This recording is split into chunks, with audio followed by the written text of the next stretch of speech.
Imagine you can't vote unless you can afford to buy a car. Not metaphorically, literally. Your right to participate in government depends on whether you can walk into a shop and purchase a specific expensive piece of equipment. That's not a dystopian hypothetical. That was ancient Greece. Every soldier bought his own armor. If you couldn't afford it, you couldn't fight. If you couldn't fight, you couldn't vote. So let's see exactly what a Greek farmer had to buy and carry to earn his place in the battle line. The hoplite, the armored infantry soldier of ancient Greece, got his name from his shield, the hoplon, 3 feet across, 16 to 20 pounds, a wooden core faced with bronze on the outside, leather on the inside. What made this shield unique was its grip system. Older shields used a single handle at the center. The hoplon used 2 grips. The porpax, a bronze forearm band bolted to the shield's center. Your forearm slid through it. The antilabe, a leather strap at the rim, your hand gripped it. 2 points of contact distributed the weight across your entire arm, giving you control through hours of combat. But this design had a consequence. The double grip locked the shield to your left arm. It couldn't be switched or shifted. The hoplon covered your left side from shoulder to knee and extended past your left flank. Your right side got nothing. The hoplon was the signature piece, but it was only the beginning. Start at the top. The Corinthian helmet, cast from a single sheet of bronze, about 5 pounds. It covered the entire head with a nose guard and narrow eye slits. Protection came at a cost. Peripheral vision gone, hearing muffled. You fought half blind and nearly deaf. Below the helmet, the bronze breastplate, the heaviest single piece. A front plate and a back plate hammered to fit the torso. Up to 40 pounds of metal on your chest and back.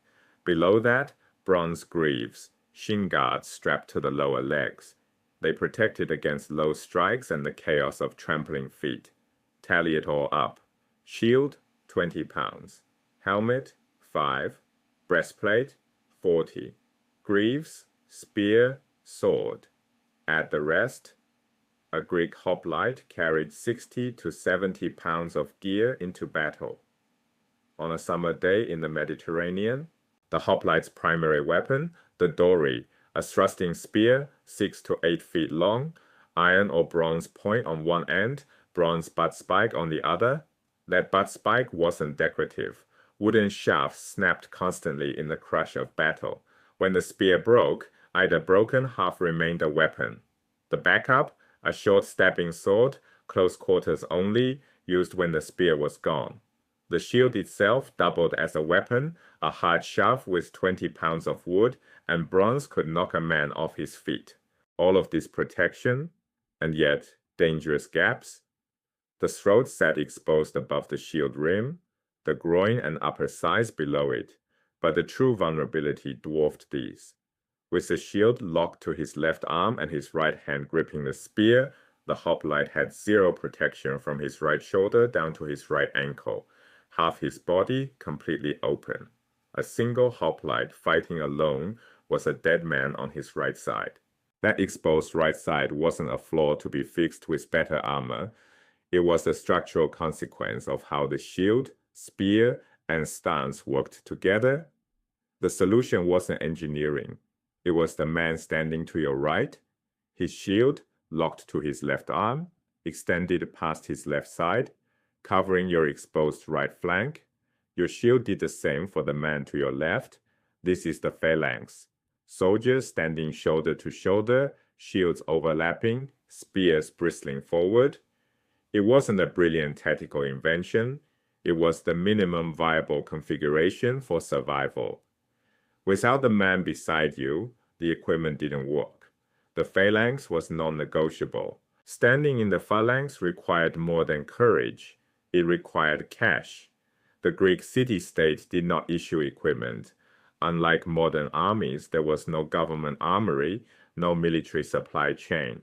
Every hoplite walked into a workshop and purchased his own shield, helmet, breastplate, greaves, spear, and sword at personal expense. Independent landowners and prosperous farmers could manage this. Laborers, craftsmen, and the landless poor could not. The cost of bronze created a hard political boundary. If you couldn't buy the kit, you couldn't stand in the phalanx. If you couldn't stand in the phalanx, you had no claim to citizenship. The majority of the population locked out. The Greeks understood this connection. Aristotle made it into a theory. States relying on cavalry, the most expensive military arm, developed aristocracies. Only the wealthiest could afford war horses.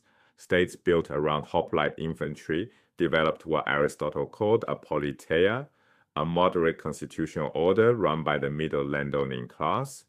States dependent on naval power trended toward democracy.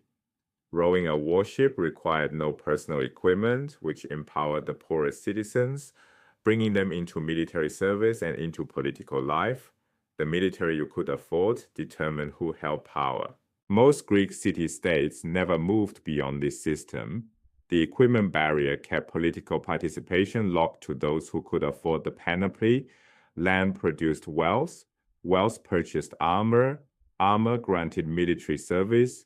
Military service conferred citizenship. Citizenship protected landholding, a self-reinforcing cycle that perpetuated oligarchy. The hoplite class was the political class.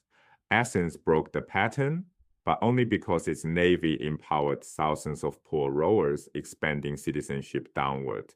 Athens was the exception, not the rule. For most of Greece, the bronze ceiling held. The hoplite story reveals something fundamental about political systems.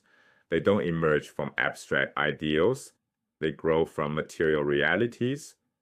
Who can afford to fight? What equipment exists? What constraints that equipment imposes? Equipment shaped tactics. Tactics shaped economics. Economics shaped who could participate.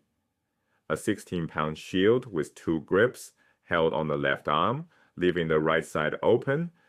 The engineering choice rippled outward into formation, economics, citizenship, and the constitutional structure of entire civilizations.